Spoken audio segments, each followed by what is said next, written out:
مزید ویڈیوز کے لیے ہمارے چینل ہاؤس آف اسلام کو سبسکرائب کرنا نہ بھولیے۔ شکریہ۔ اللہ اکبر وللہ الحمد۔ قاریہ مکیہ ہے، 11 آیتیں ہیں، نزول میں 30 ہے اور ترتیب میں 101 ہے۔ اس سورت کے اندر بھی قیامت کا بیان ہے۔ بسم اللہ الرحمن الرحیم۔ القاریہ، وہ کڑکڑانے والی۔ مل قاریہ، کیا ہے کڑکڑانے والی؟ وما ادراک مل قاریہ، آپ کو کیا ہے کڑکڑانے والی کیا چیز ہے؟ یہ قیامت ہے، اس کا نام ہے۔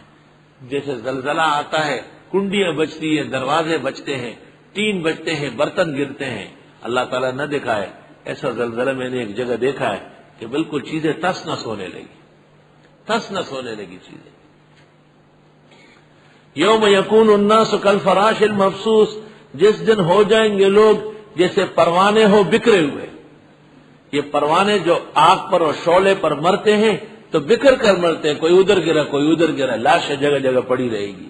وتکون الجبال کالعہن المنفوش، اور ہو جائیں گے پہاڑ مانند روئی ٹکڑے ٹکڑے کیے ہوئے۔ اہن روئی اور منفوش وہ جو آلے کے ذریعے اس کو چھوٹے چھوٹے کر کے اڑ جاتے ہیں، مانند روئی تتر بتر کے بکھرے ہوئے کے۔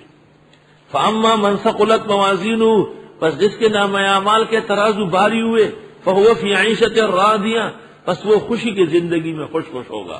واما من خفت موازینہ، اور جس کے ہلکے ہو گئے ترازو، فامہ ہاویہ، پس اس کا ٹھکانہ ہاویہ ہے۔ وما ادراک ما ہی، آپ کو کیا ہے ہاویہ ماہیہ کیا ہے؟ نار حامیہ، یہ آگ ہے جو سرخ ہو چکی ہوگی۔ آگ جب زیادہ بڑھ جاتی ہے تو بالکل سرخ نظر آتی ہے۔ مزید ویڈیوز کے لیے ہمارے چینل ہاؤس آف اسلام کو سبسکرائب کرنا نہ بھولیے۔ شکریہ۔